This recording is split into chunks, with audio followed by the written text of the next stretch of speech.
He's already confessed. He told them how he forced his way in, how he stabbed her, how he cut her throat. And now they want him to admit just one more thing. And he refuses. A man who just confessed to murder is begging them to believe he didn't do this. He'd rather take the death penalty than say yes. And the part nobody saw coming? He's not lying. I'm Cole, and this is Midnight Files. Karen Range, 19, top of her class. Beautiful, kind, the girl everyone has good things to say about. She comes from a strict, protective family, the kind that watches over their daughter like she's everything. Because to them, she is. And Karen's ambitious. She applies to university. She gets in. Her parents don't just drop her off. They drive her to the city, walk her through registration, rent her an apartment in a house near campus so she can walk to class and back. And only when their hearts are at peace do they drive home to their own city. Karen starts her first semester, and she's thriving, happy, doing great, making friends. 2 months go by, 3. And then one afternoon, she walks out of class, heading home, and someone is watching her. A man sees her, and something in him locks on. He follows, quietly, from a distance. He wants to know where she lives, and he notices she goes straight home. So he stays behind her, all the way to her door. But he doesn't make his move. Not yet. For days he watches, because he needs one answer first. Does she live alone? Is there a roommate? Family? He waits until he's sure. She lives alone. And the day comes. He follows her home again, gives her a few minutes to settle, and then he knocks. Karen opens the door. "Yes, can I help you?" He smiles, tells her he's a door-to-door salesman. He's got samples, a catalog. She shakes her head. "No, thank you. I don't need anything. I live here by myself." And he says, "Are you sure? Go check. Is anyone else home with you right now?" "No, it's just me." And that is exactly what he wanted to hear. She doesn't catch it. She just thinks he's pushy. "Please, I don't need anything. Have a good day." But he won't leave. "Just a couple seconds, I promise. Let me show you a few samples. You don't have to buy anything." And he pushes and pushes until, out of politeness, she gives in. "Okay, fine." And she lets him step inside. And the second he's in, he turns, shuts the door, locks it, and lunges at her. She fights hard, because this is a girl raised to never let anyone touch her. A girl who never has been.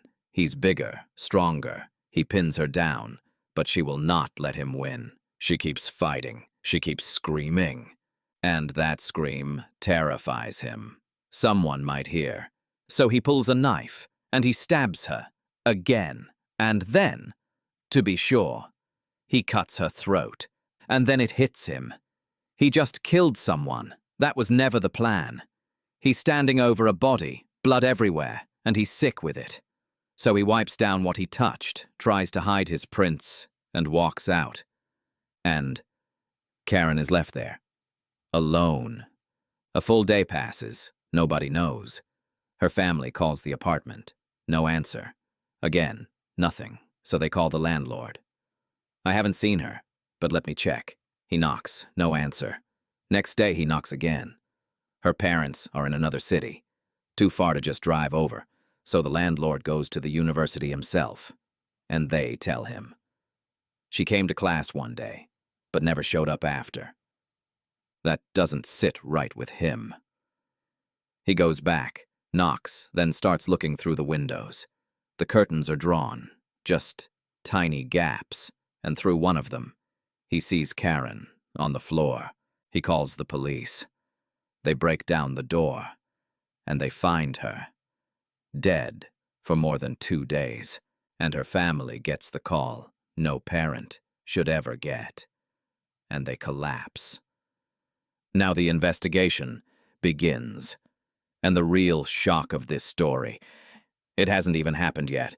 They lift every print, question the landlord, pull in her classmates. They search and search until they're grasping at anything. Her parents go on television, crying. Please, if anyone knows anything about who did this, just give us a name. And nothing comes of it. So they bring in forensic specialists from out of town, a team that works the cold ones. They reprocess every print, slowly, precisely, until they find one, a single fingerprint, and it leads to a name. A man with a record, theft, assault, a file already in the system. David Stephen, and his prints are a match. They arrest him, and he confesses immediately. Yeah, I killed that girl, but that was never the plan. I went there to assault her, and she wouldn't let me. I got scared she'd report me. She fought, she screamed. So I stabbed her, and I cut her throat. Then they take him back for a reenactment. He walks them through all of it. And when he finishes, everyone's just standing there. The judge, the prosecutor, the officers, and they say, "Go on, keep going." That's it. I cut her throat, and I left. No, keep going. Keep going with what? There's something missing, and you know it. This is everything I did. I confessed. Just sentence me. Oh, we will. But there's something you did after you killed her. What did you do? I didn't do anything. You assaulted her. He blinks. What? After she was dead. The girl was a virgin, and afterward, she wasn't. No, no way, I didn't even touch her. Listen, if I had, I'd tell you. What difference does it make? You're giving me the death penalty either way. There's no reason to lie. I did not touch her. And here's why they're sure he did. They found semen in her body, and the assault happened after she died. So even though David confessed to everything else, this one piece he keeps denying. They send him to court. They sentence him to death. This is 1983. Death row is backed up, 15 years deep. So David goes to prison, and he waits. But that question mark never goes away. So 6 months in, they try something. They send in another inmate, except he's working for them. They move him into David's block, let him earn trust, and David opens up, tells him the whole story, right to the end. I cut her throat, and I ran. And the inmate goes, "So you didn't touch her?" And David says, "No, man. Her whole body was covered in blood. Why would that even cross my mind?" And that stops everyone cold, because this isn't a courtroom. This is private, and he's still saying it. So if it wasn't David, then who? The girl had no relationships. Her father swears it. And forensics is firm. The assault happened after death. They have no idea, and it's driving them insane, because back in the 80s, the DNA science just isn't there yet. And then comes 2008, and DNA testing takes a massive leap. Suddenly, old cold cases are getting cracked open and solved. And someone remembers Karen, and David, still on death row, still denying he ever touched her. Pull the file. They bring out the sample they preserved from her body. They get a fresh sample from David, and they run it all again. And what comes back, nobody is ready for. The sample doesn't match David. It matches someone else entirely. A man already in the system on a completely different charge. Around 50 years old. His name is Kenneth Douglas. Years back, he got picked up for drug possession. They took a sample, made him a record. And now, Karen's evidence matches him. They don't believe it. Run it again! Because what's his connection to Karen? There is none. So they run it twice more, and it's him. They arrest him. Kenneth, do you know Karen Range? No. Did you ever live in the city near the university? No. So they dig into his life. And it's bizarre. This man barely ever left his own city. A homebody, quiet, home to work to home. That's his whole world. Married, Kids, grandkids, no assault history, nothing. Just that old drug charge. And one investigator is just sitting there, stuck. Why does this man's DNA match the case we've chased for years? So he asks him one question. Kenneth, you worked, then retired. Where did you work? And this is where it cracks open. I worked at the Hamilton County morgue. And the room freezes. Because that morgue is the same one Karen's body was taken to. He worked there, and he confesses. He's the one who violated her body, in the morgue, at his job, and she wasn't the only one, not even close. For years, the bodies that came through that morgue weren't safe with him. A predator who preyed on the dead, right there, where he was trusted to care for them. And the story explodes, a nationwide firestorm. The families of those victims start protesting, and they sue Hamilton County and the director of the morgue, because the investigation turns up something damning.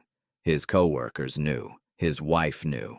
They all knew Kenneth was drinking on the job, inside the morgue, and using cocaine. He'd already been busted for possession once. He'd get loaded before his shift and after it. And his wife tells them.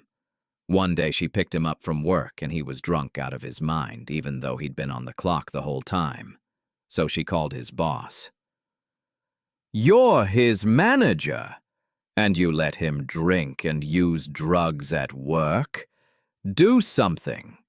And the director just said, please, don't ever call us here again. And that, from his own wife, in court, hit harder than anything the families could have brought themselves. So the court rules. Against the county, against the morgue, $800,000 to the families, and a separate judgment against Kenneth. $2.5 million, on top of a life sentence. And then it goes further. They reopen every case that looked like Karen's. Because David, he killed her. He earns the death penalty, even if he was telling the truth about the rest. But the other cases, that's where it gets dark. There were men sitting in prison, doing life, doing 20 years, convicted of assaulting bodies. Men who swore they were innocent. Men nobody believed, and now they discover they were telling the truth. The real criminal was Kenneth, the man in the morgue. And one by one they start closing the cases. Every conviction that was wrong. Every man who paid for what he did. And that is the end of our story.